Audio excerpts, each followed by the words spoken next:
Hey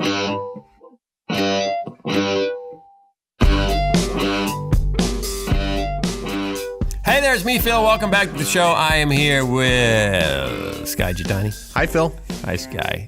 And Christian, no. I have Wonder Woman on my Dr. Pepper can. I guess that can be And Christian stand-in. Gal Gadot. Yeah. Where's Christian? I don't know.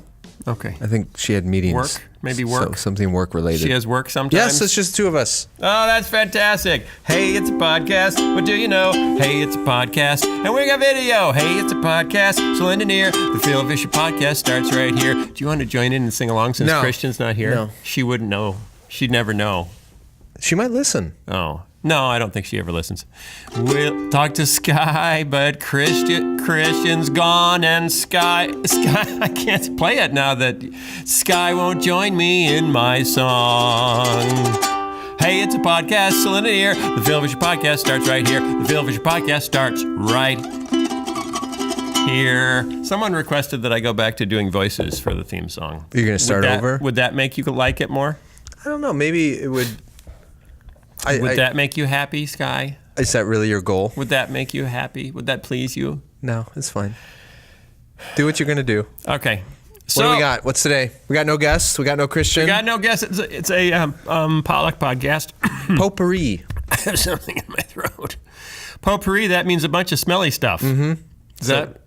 Sure. Is that... Depends what you got. Does it seem like the world is falling apart a little bit?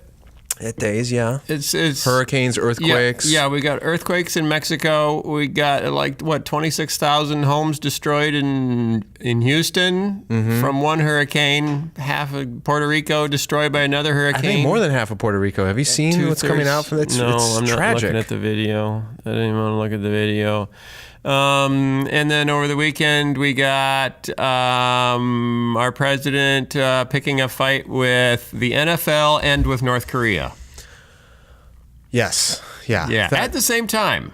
Yes. Because just one of those things isn't enough. I heard someone on the radio this morning trying to make sense of why President Trump has picked this fight with the NFL. Yeah. It happened, was it Friday night or Friday evening? He was doing a rally, and he started going off about these players who aren't saluting the flag during the anthem. And they were trying to concoct some kind of master plan or rationale, like some kind of strategy behind his calling out of these players in the NFL. And I don't know. We're almost a year into this now since he's been elected, and I keep hearing people trying to come up with an explanation. Right, crazy like a fox. Right, and I just think it's crazy. I don't think there's a fox involved. I think this is this is like elementary school bully on the playground, just riffing on whatever he will get applause for. He's riffed his way through life. And he would look back and say, and it's worked. Well, just today, the foreign minister of North Korea said that Donald Trump has declared war on North Korea. That his last tweet counts as a declaration of war. I mean, so we're at war with North Korea. From a tweet. This is not, I mean, and we try to make light of this, but it's terrible. It may not be light. No. There's a chance. And I'm supposed to go to South Korea in like 3 weeks. Well, you won't be alone. There are a lot of people there. So, you know. You mean I won't die alone? Is that what you're trying to say? Solidarity in all things. Right. And there's a lot of believers there, so you'll be with the church. Your solidarity with the South Korean church. Are you trying to comfort me? Yeah. You're doing something noble. Right. That's my point. I'm just like Bonhoeffer going back to Germany during the Nazis. I don't know that I would put it on that footing. Because I'm not Korean. But I'm not going back. Right. You haven't. That's not your homeland that you've been given an escape hatch from. Right. Although the way you think about it, I could be escaping. You're going from there. the United States. Well, that's true. But the question is, will you come back to the United States from in South more than Korea? an ashtray? Oh, come on, man. So I wanted to go somewhere in the world that has different kinds of problems. Okay. Different kinds. Where are we going today, Phil? We're going to Switzerland. I love Switzerland. We're going to Switzerland. It's a great place. People in Switzerland want to know who is clogging their toilets with wads of cash. Seriously? Did you read about this? This is a problem in Switzerland? This is a problem. A Geneva official has confirmed a newspaper report that said wads of cut-up 500 euro notes mysteriously turned up... Wait. That's 500 euro notes, not 500-year-old notes. No, 500 euro notes, which Right. is about $600 each. So each of these notes is worth about $600. Wow. And there's wads of them. And they're mysteriously turning up jammed into the toilets of neighborhood restaurants. And a bank. Is somebody wiping with the money? I don't think so. Is it just how rich they are? At one pizzeria, police were informed after the clogged toilet had overflowed. Hey, our toilet's overflowing. I assume they didn't call the police because their toilet was overflowing. I assume they got it unclogged and said, hey, that's a lot of money. And then called the police. Okay. I'm gonna. But this is the news in Switzerland today. Well, we're worrying about nuclear war and the NFL fighting the president and vice versa, and hurricanes and earthquakes. They are literally flushing money down the toilet. That's only what our government does figuratively. Darn it. Apparently, we can't flush so much money down the toilet in one flush.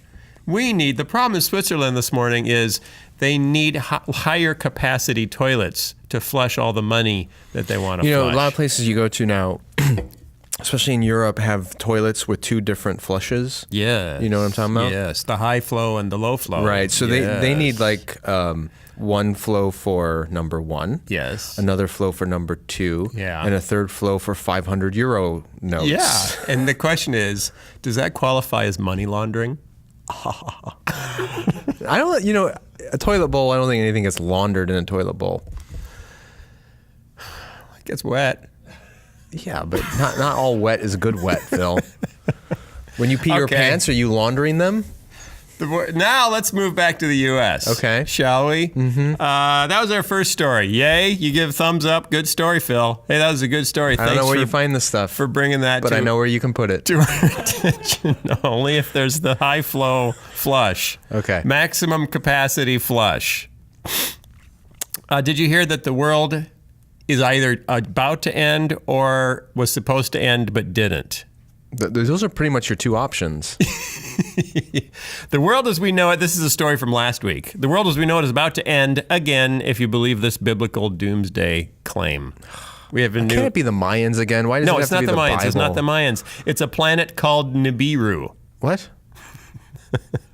There have been rumors for years that a planet called Nibiru, or Planet X, as others have called it, was on a collision course with Earth. Wouldn't we see that coming for quite some time? Maybe. But the claim got more advanced recently, according to David Mead, writing in Unsealed, an evangelical Christian publication. I'm trying to get my bell to work. I don't know why the volume. Why is your bell not? Why is the volume so low? Why is your volume so? Oh, Taco. Is Taco hoarse? I don't know. Turn it up, dude. See how messed up that is? Yeah, that's really messed up. All right. So David Mead wrote that September 23rd, 2017, so I believe Saturday. Okay. Mead's prediction was largely based on verses and numerical codes in the Bible. He had homed in... Numerical codes. Yeah, numerical codes. Mm-hmm. That's how you figure it out. If you want to figure out anything in the Bible, you got to figure out the numerical codes. Of course you do. He homed in on the number. Guess what number is the magic? 7. No, 33. 33. 33, that's the number. That's the magic Bible number that tells us when it's all going to end. Jesus lived for 33 years. The name Elohim, which is the name... Well, first of all, we don't know that. Jesus lived for, it says it right here. Jesus lived for 33 years. It said he began his public ministry when he was about 30. Yeah. But it didn't say like he was 30. And we estimate that his public ministry was 3 years. Jesus may or may not have lived for 33 years. The name Elohim, which is the name of God to the Jews, what happened to Yahweh, was... Elohim means God. It does? Yahweh means I am or Lord. Okay. That's all. Anyway, yeah. Anyway, Elohim, the name of God to the Jews, was mentioned 33 times in the Bible. What? Are you putting this together? Jesus, 33 years old. Elohim, 33 Elohim has times. got to have been used more than 33 times. Meade says to the Washington Post. He's being interviewed by the Washington Post about this. Don't they have better things to report on? Because this is big news. Right. It's very biblically significant, numerologically significant number. Then he goes on to say, I'm talking astronomy, I'm talking the Bible, and I'm merging the two. What a moron. And Sorry. Little love to you from the Phil Vischer podcast. September 23rd is 33 days since the August 21st total solar eclipse, which Meade believes is an omen.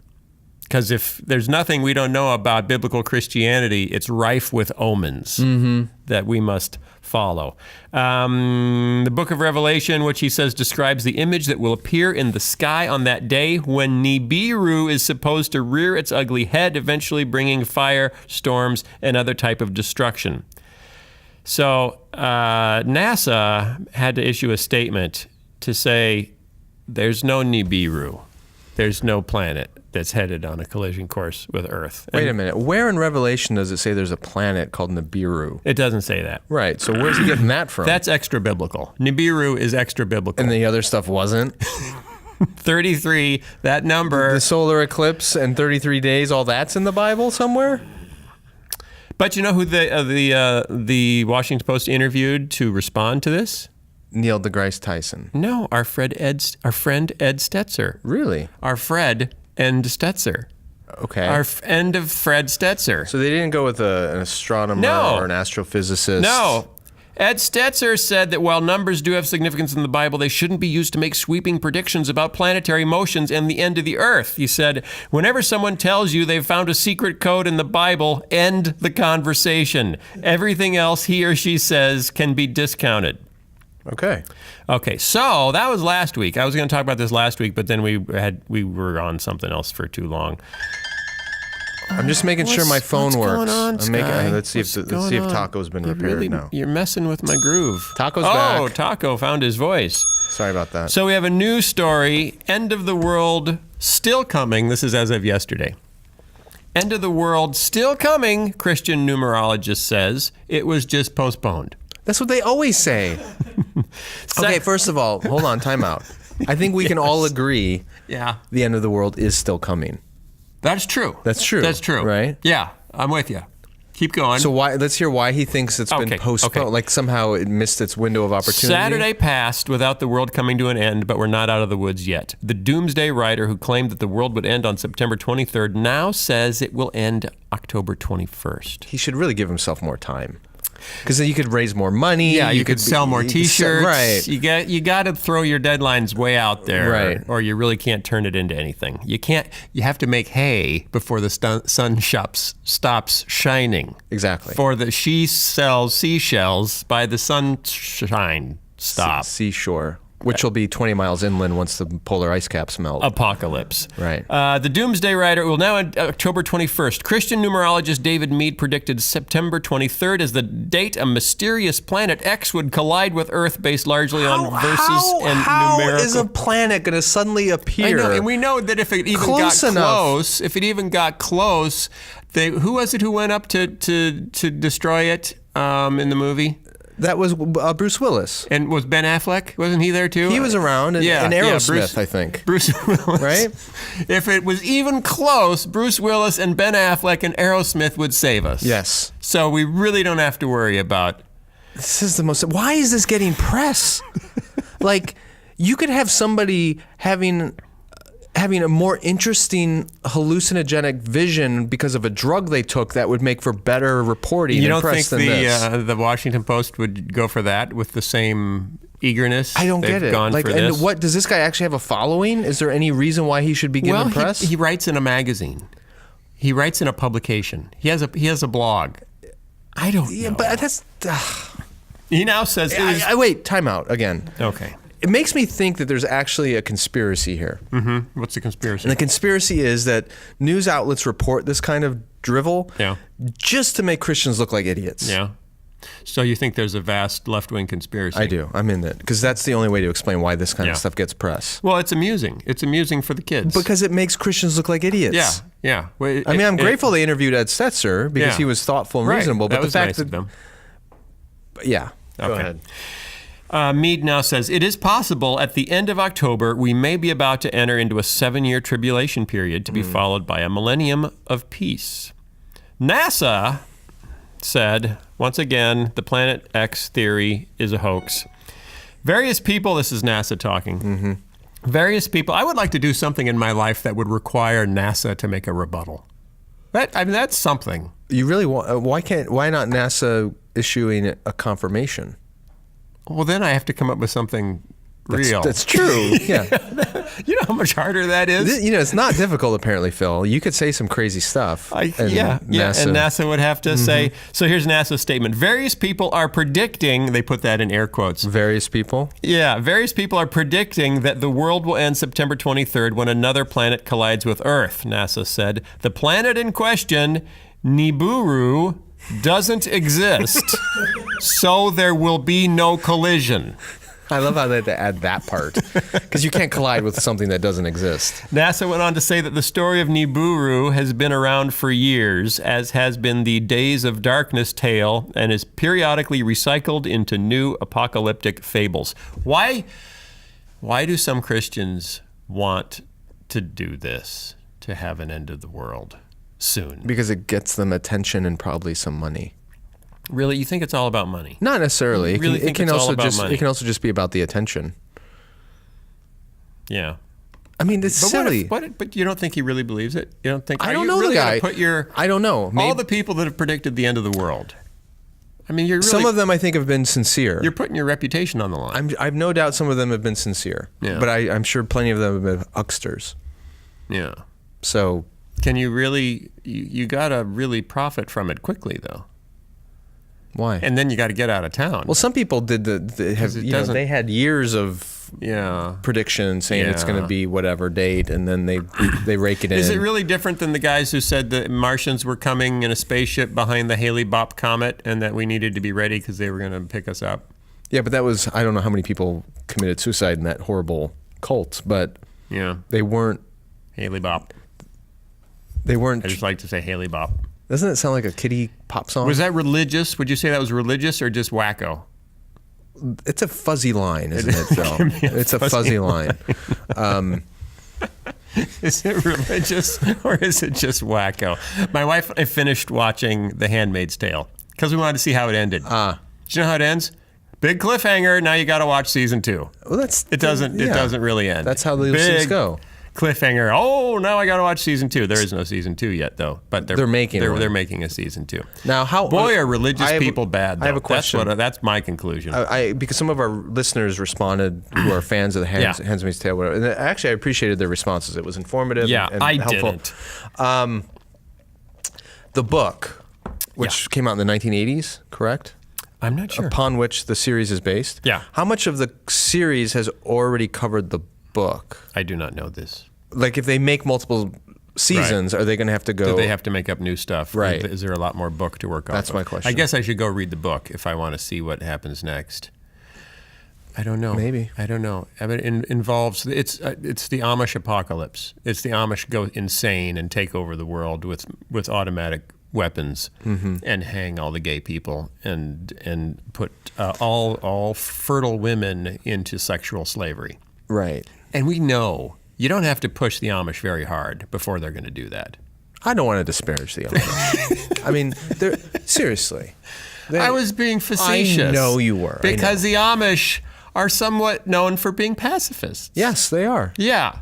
But it's really about the Dominionists, I assume. It's about the Dominionists within the subset of what you would call, they call evangelicals, which is within the subset of what you would used to call fundamentalists, and the subset in that is the Dominionists, who believe Christians are required by God to attempt to take the reins of power in whatever society they're in. Right. Was it the 7 hills, the 8 mountains? There's like media, 5 golden politics. There are these hills, and we have to take them. We have to take all the hills. Take the hills. By putting Christians in charge of those things. Right. Does that bring about the second coming? I'm not deeply saturated in dominionist theology. Could you look into it? But the problem is with some of these heretical ideas is there's always this grain of truth to them. Yeah. And so then they expand it and go too far, and it gets kind of wacky. And yeah. So I've not seen any Handmaid's Tale. I have no interest really in seeing Handmaid's Tale. Needless to say, though, watch out for religious people. They are up to no good. That's really the lesson. That's what I learned. Yeah. Good for you, Phil. I responded to one listener who said, I think you're missing the point. That what if it was the exact same story, but all the bad guys were reading out of the Quran instead of the Bible, and they were all saying praise Allah instead of praise the Lord. What if they were clearly Muslims that had taken over America and were doing all these terrible things?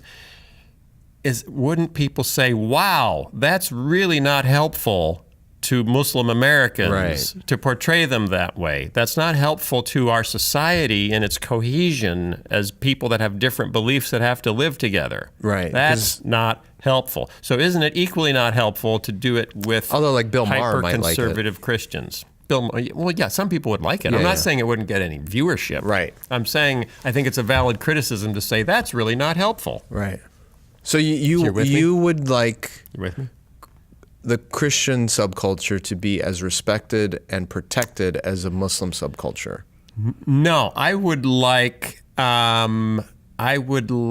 it if we try not to vilify each other for the sake of entertainment. Then what are you going to be entertained by? Survivor? I don't know. Reality TV? You got to have some villain. Star Wars. See, we can do sci-fi. Well, it would have been interesting if they had taken a totally fictional religion, like Scientology, and made them the bad guys. You know what I mean? Like some little cult emerged and kind of took over. Literally takes over America. Yeah, right. It just seems highly implausible. How do they go about that? How do you take over America? Well, apparently you need the Russians' help. And Twitter. Okay. All right, this is an interesting story that came in, a write-up on A Tale of Two Christians on Their Knees, which is applicable because of the weekend and the NFL and everything that's going on there. This is from Michael Frost, who is actually an Australian. Not to be confused with the Frost Nixon. Yeah, not Michael Frost. Not that Michael Frost. Right. Was his name Michael? Sure. I'm not sure it was. Frost Nixon. Look it up. Yeah. Go, Jason, go intern, go. Okay, they're both Christian football players. They're both known for kneeling on the field, although for very different reasons. One grew up the son of Baptist missionaries in the Philippines. The other was baptized Methodist, confirmed Lutheran, and attended a Baptist church during college. Both have made a public display of their faith. Both are prayerful and devout. This is the tale of two Christian sports personalities, one of whom is the darling of the American church, while the other is reviled. And their differences reveal much about the brand of Christianity preferred by many in the church today. Who are the two? Who am I talking about? Who am I talking about, America? Yes, Jason? David Frost. Oh, see, you're not talking about David Frost. I'm not talking about David Frost. David Frost was the Nixon interview. Right. Who are the two kneeling, praying Christian sports personalities? One is a hero. The other is a villain. I'm going to wait until somebody from the audience suggests it. We only have one person in the room besides us.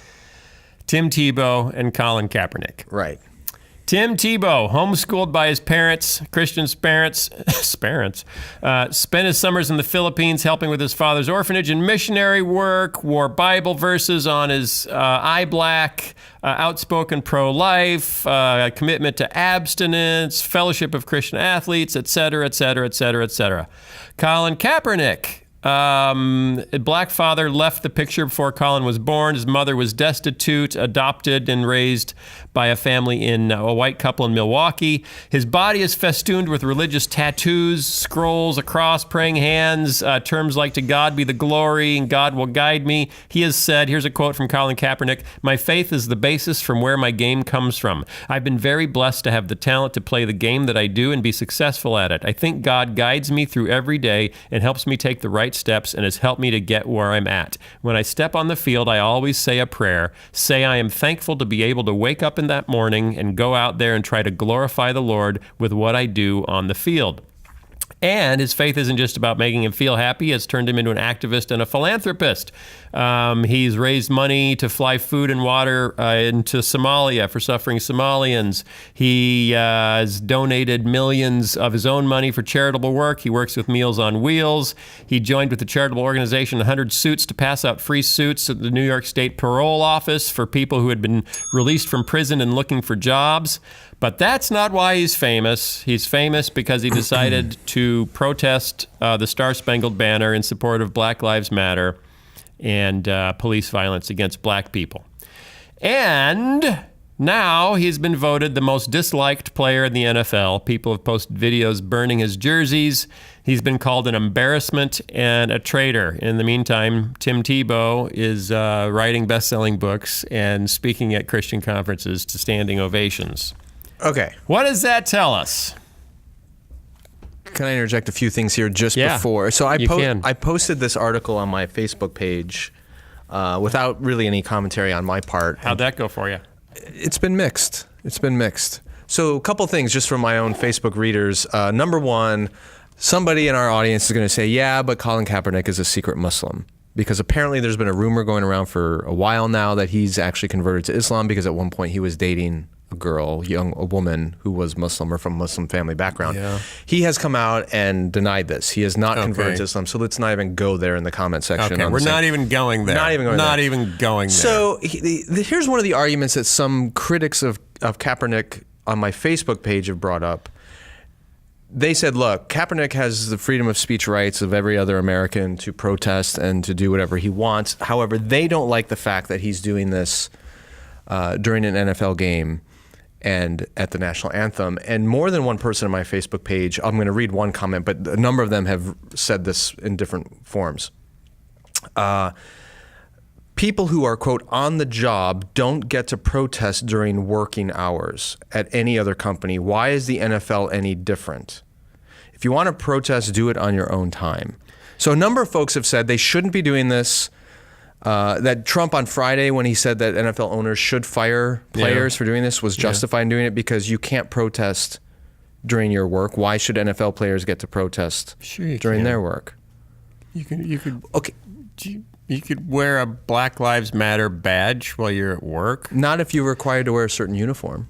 Right? Well, I suppose. But here's the point. I'm going to concede this. Okay, we're conceding. I'm going to concede this point. All right, well, that's the end of that story. No. We're all done. But here's the thing. If you really believe it's wrong for Colin Kaepernick to take a knee during the national anthem because he's at work, and such self-expression should not be allowed at work, then why shouldn't Tim Tebow be fired for giving religious expression of his faith at work? Yeah. In a non-religious setting, in an environment with people of many different faiths, why should he be permitted to do that as a Christian on someone else's dime? Let's back up even further. We're backing up further, guys. We're backing up even further. What if, to work at Wendy's, you were required to stand for the Pledge of Allegiance and put your hand on your heart and face the flag every morning before you went to work at Wendy's? Wouldn't we say, gee. But isn't that what school kids do every day? They do, but it's not a condition of employment. This is a private job. Right. A private job, making your employees pledge allegiance to America as a condition of employment. That's effectively what we've done with the NFL. Right. Is if you won't do that, well, then you can't have this job. You can't work in this industry if you won't pledge your allegiance to. It's not the Army. I think we've conflated the NFL with the Army. Well, I think we've conflated the NFL with the Army, with the country, with Christianity. Like it is this amazing amalgam of all things worshipped by America. Yeah. I mean, have you ever watched poker tournaments on ESPN? No comment. They have guys just playing poker with their sunglasses on and their hats down over their heads, and they all look like they should probably be they're murderers because they don't want their identities revealed. Do they start poker tournaments by having everyone stand up and put their hands on their hearts and then sing the Star Spangled Banner? I don't think so. No. Why not? That's a good question. Here's another. Why do we start other sporting events? That's exactly what I'm asking. So I read this. I should have done the research before we came in today, but I read this a couple months ago. Apparently, the custom of having the national anthem sung before sporting events is not that old. No. I think it goes to the relatively early 20th century, like the 1920s or 30s. But it wasn't a 1950s Cold War thing. No, it wasn't a Cold War thing. But apparently where it came from was people were not coming to big sporting events.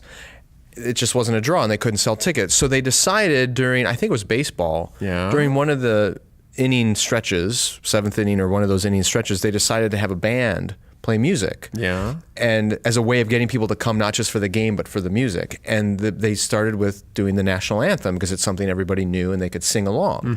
And it became so popular that they kept doing it and eventually moved it from the middle of the game to the front of the game to draw more and more people in. Because this was before broadcast radio and lots of music was available. So it wasn't like it's not a constitutional requirement that sporting events begin with the national anthem.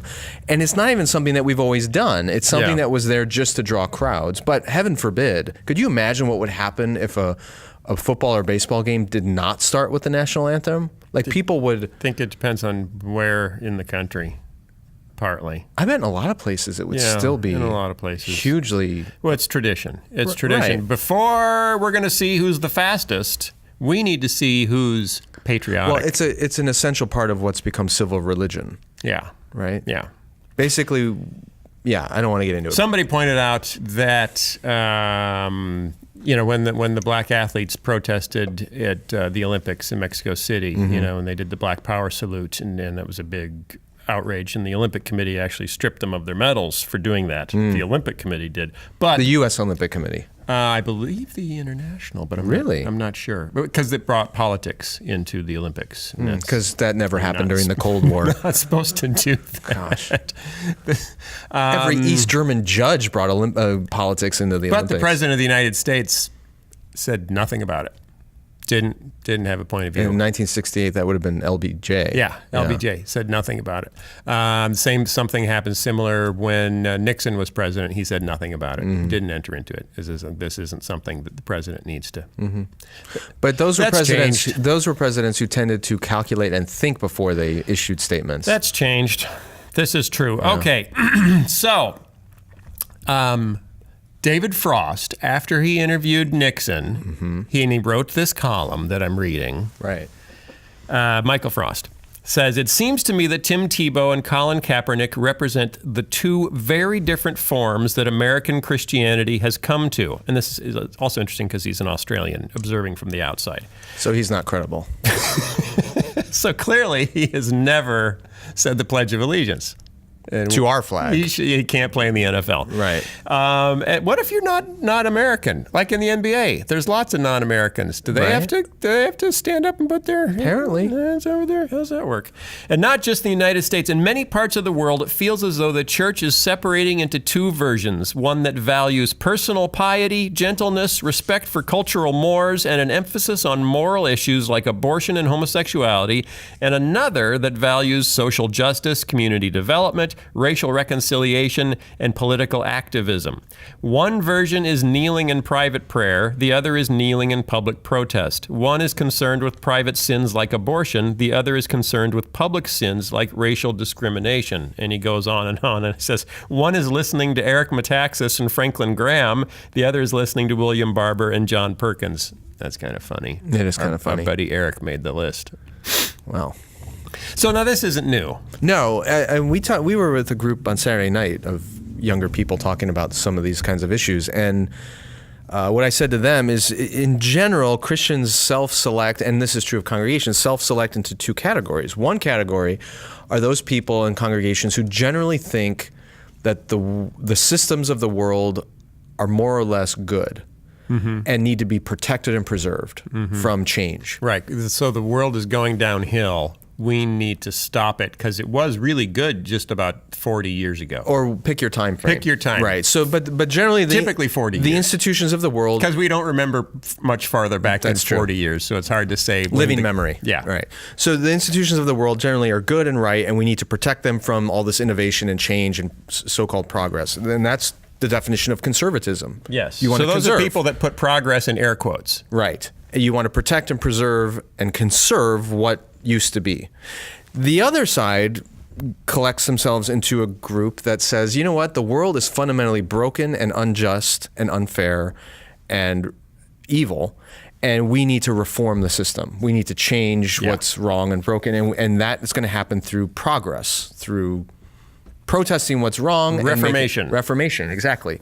So depending on how you're wired, depending on your personality, depending on your experience, depending on your socioeconomic group, you are going to view the world in one of those two ways. Right. And Tebow and Kaepernick kind of represent those two groups. Yeah. So, if you are a Christian who's more or less benefited from the system of the world, you're going to say, hey, we need to preserve the way things are and not cause problems. If you're a Christian who is generally not benefited from the system or whose group has been persecuted by the system, you're going to say the system is terrible. We need to change it. And therefore protest becomes more acceptable. I got a question. Yeah. I got a question for you, Sky. Let's hear it. Both Tim Tebow and Colin Kaepernick put Bible verses on their bodies. Where? Tim Tebow would put it on his eye black. Right. Which was temporary. Colin Kaepernick tattoos them all over his body. Why are we more likely to say, oh, Bible verses that are tattooed, that's just art? You don't really mean that. You're just decorating yourself. Oh, you put a Bible verse on your eye black, you're making a statement, and we're proud of you. Is that really what we're saying? I don't know. I don't think that's what we're saying. What do you think we're saying? I think... Because how many African-American athletes have Bible verses in their tattoos? Yeah, but they're not as visible. But we don't hold them up like Tim Tebow because he put John 3:16 on his eye black. I think they're more visible when it's on your eye black. Because you see, during a game, you normally can't see a player's tattoos or be able to read them, but eye black is so clear and visible very conspicuously in a game. Is a tattooed Bible verse more of a reminder to oneself and on eye black? Because you can't even see your eye black Bible verse because it's right under your eyeballs. Here's the difference. You can't see it. I don't know Kaepernick or Tebow at all, and I don't, I'm not trying to cast any aspersions or judgments on them. But I think a lot of people who are coming from this conserve camp, who want to preserve the way things are, they look at Tim Tebow and they see a very positive reflection of themselves. Right. I would want him to marry my daughter. Yeah. He's a missionary kid. He's kneeling in prayer publicly. He's clearly evangelical. He's very John 3:16. He's anti-abortion. He made a big deal out of remaining sexually abstinent before marriage, which is like it's the sign of true Christianity. I thought you said Romanian sex. You said remaining sexually. I thought you made a big deal out of Romanian sex. Okay, Sky. I'm you want to unpack that? Is there something different about Romanian sex that I'm unaware of? I thought you were going to tell me. Dragons or something? Okay, go back. Okay. So I think people look at Tim Tebow and they go, "Oh, that's like a kid in the youth group in my white suburban church." Kid. Right. He's a youth group kid. And they look at a Colin Kaepernick, especially in his later form with the huge afro. Giant afro. Like, he scares me. Right. And he's got like tattoos. Tattoos are scary. That guy doesn't look like my church if you're coming from a white conservative suburban church. Right. And he's protesting the system. And he's aligned with a progressive view, and he's saying that there's things wrong with the criminal justice operations in the United States, and it doesn't look like my form of Christianity, so it must be bad. Right. And it can go vice versa too, the other way. But the question we need to be asking ourselves is not who represents Christianity, Colin Kaepernick or Tim Tebow. We need to be asking, are they representing Scripture? And really? I actually think they both are. They're just emphasizing, and the article gets into this, emphasizing different aspects of Scripture that different communities tend to latch onto based on whether you want to conserve the culture or you want to change the culture. Right. But you could also get into, because Kaepernick was supporting Black Lives Matter, and Black Lives Matter has a pretty terrible reputation in most of the white church. Whether it's earned or... whether it's justified or not. Right. So it's kind of like the Occupy Wall Street movement, where you'd say, now what they are protesting is something that 100 years ago I would see leading Christian women out there in the streets marching against. That's what Christian reformers did. Well, it's important to remember that the term Protestant is protest. Came from the word protest. But once Protestantism became establishment, then we don't want to protest anymore. We want to preserve. Right, but Christians were protesting into the almost to the middle of the 20th century. Well, they were protesting in the late 20th century. They just weren't white. We stopped.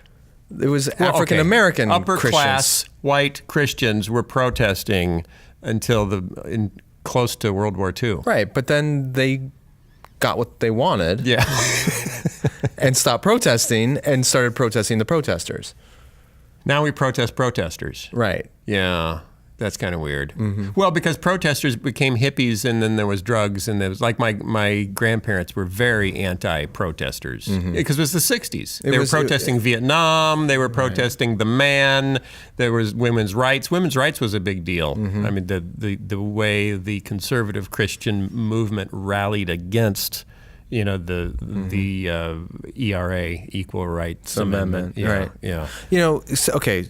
What are we learning, Sky? What are we learning? The other thing some people on my Facebook page have said is, hey, Jesus never called us to protest.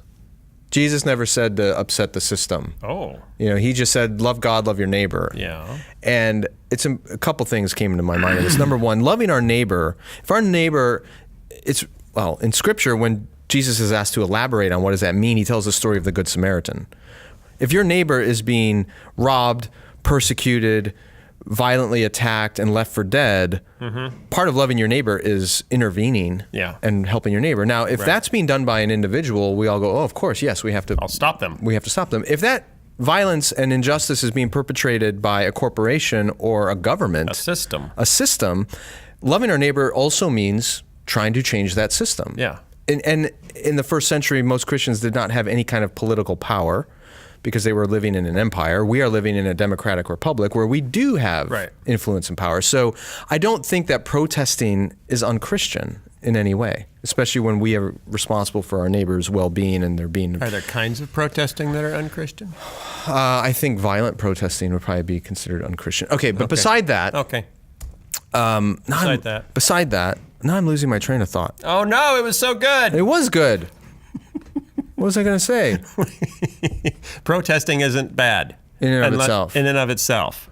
And Christians protest a lot. Shoot.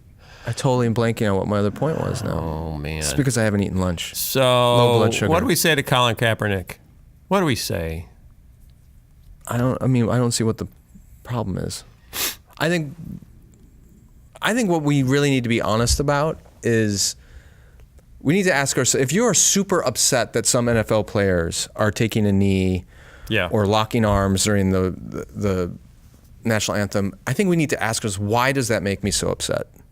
Why am I bothered by that? And there can be legitimate reasons, like you're a veteran, or your family are veterans, or for you the flag and the anthem has symbolized things that are universally positive and good. Yeah. And to see somebody not joining in that affirmation hurts you or is, offensive. I get that. What's the difference between not being able to support the American flag for wrongs committed in its name versus supporting the Confederate flag and saying it's not about the wrongs committed in its name. It's just a symbol that I like? Well, that's a great question. I'm sure there are some people who are upset at these players for not saluting the American flag, but also want to preserve the right to fly the Confederate flag. That seems contradictory, doesn't it? Yeah, it does. It does. Because somebody commented that Trump seemed way more upset about the African-American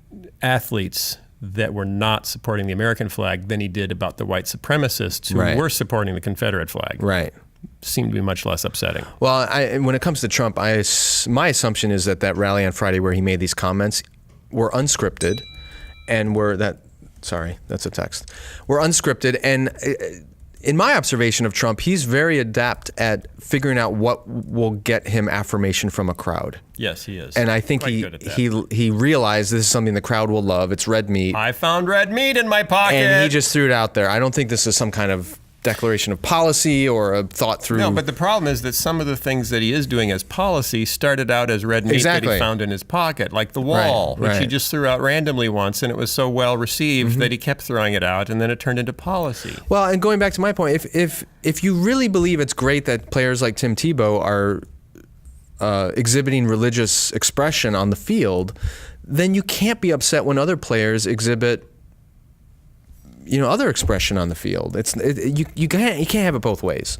So either be consistent and say no, none of this should be allowed by their employer, the NFL, or their team of any form, or you have to be okay with this amount of freedom of speech being expressed, but whether it's religious speech or political speech by NFL players. Sheesh. Should you at any job be required to make statements of patriotism to your country? Yes.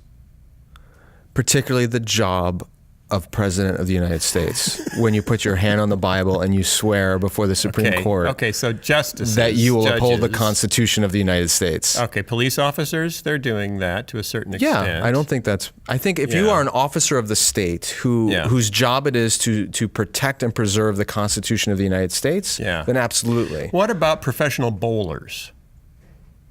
Do you think they need to pledge their allegiance to the United States? No. To bowl? I do not. I don't think any athlete needs to, but there you got to remember, we at its core, the NFL is an entertainment company. No, it's about America. It's an entertainment company that relies on Americans to watch it. So and someone else brought this up in the comments on my Facebook page, which I thought was an interesting idea, is they suspect that at some point the NFL will crack down on this kind of protesting because eventually it's going to cost them audience share. Because people are going to get upset and then stop giving their money to the NFL. And if and when that happens, then the NFL might step in and go, okay, enough with this. We're not doing any more of this kind of expression because it's costing us money. But I think if you require someone to stand respectfully during the Star Spangled Banner, aren't you starting to violate some First Amendment protection?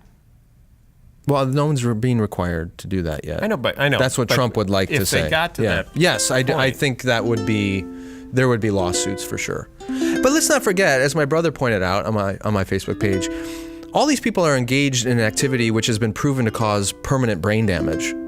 So there are bigger issues here than just do you stand or kneel for the flag. Like the football industry is facing significant challenges that need to be dealt with beyond freedom of speech issues. How's your book?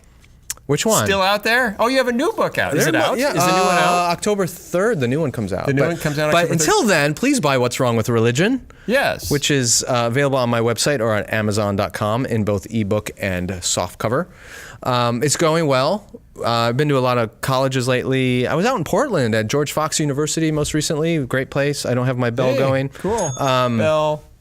And I met with the guys at the Bible Project, Tim and John. Yeah. They have a phenomenal operation out there. They were on the show 10, 15 So support the Bible ago. Project, but also support me and us by getting my new book. Yeah. So that's going well, and we need to talk about this, but I'm toying with exploring the possibility of creating a curriculum for What's Wrong with Religion that would be like a small group curriculum and possibly video-based. Oh, okay. So what should they do? They should buy the book so you can support the creation of the curriculum. Got it. Make sense? Yeah. Yeah. Okay. And the new book, which I won't mention, comes out October 3rd. It's available for pre-order. You can go find out what that is. And it's a collection of essays. Yes, it is. Right. And it's I'm really excited about this new book.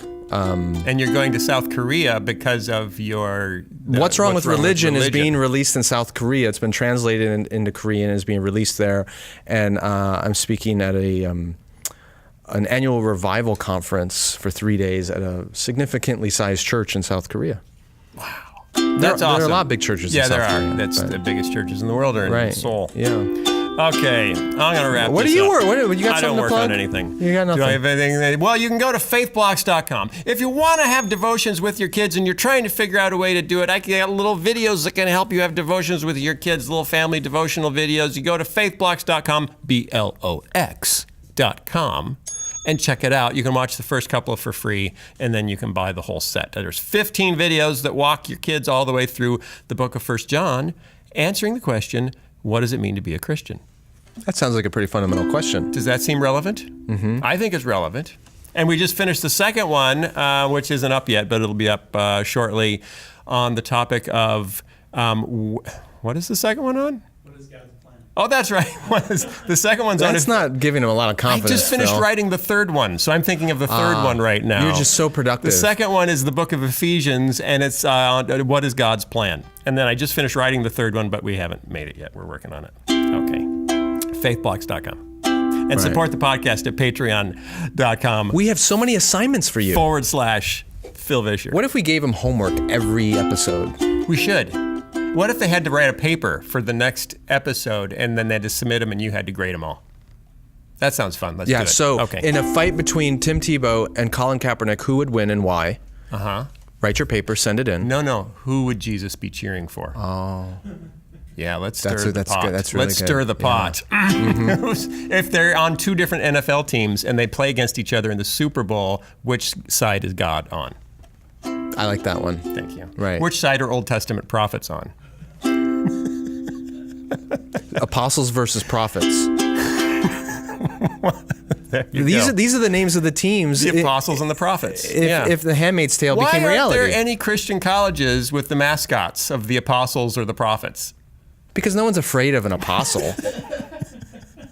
Prophets are a little more scary. They've been known to call down fire from heaven. Peter had a sword. He cut off an ear. Peter had a sword. He wasn't good aim, but he had a sword. How about the fighting fishermen? The fighting friars. I bet there's a fighting friars somewhere.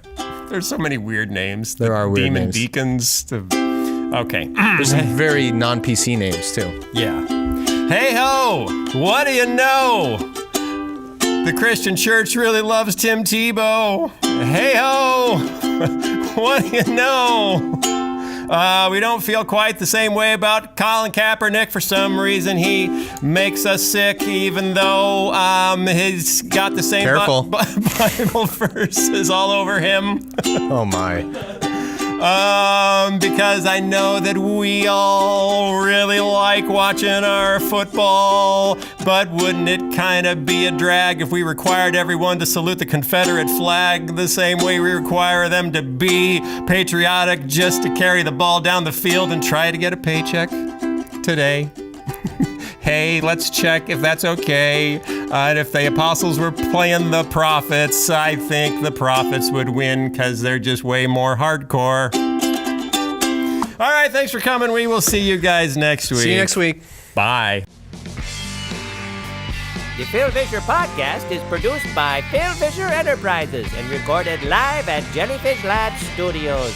This episode was edited by Jason Rugg and was fact-checked by absolutely no one. For more information, go to philvischer.com.